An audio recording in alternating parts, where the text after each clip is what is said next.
Syedaralun, sebuah foto viral di Thailand menunjukkan 3 orang berpose sembari memegang iPhone 14. Ketiga orang itu juga masing-masing memperlihatkan bekas luka operasi di perut sebelah kanan. Foto itu sendiri sebenarnya berasal dari sebuah klinik kecantikan di Laos dan unggahan foto itu hanya ditujukan sebagai lelucon.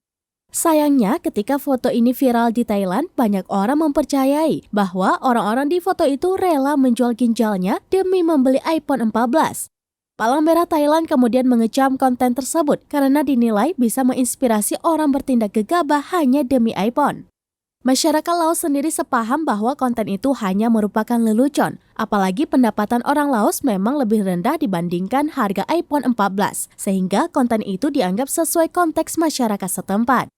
Di Laos, orang-orang mendapat upah minimum sekitar $114 Amerika Serikat per bulan atau setara dengan 1,7 juta rupiah.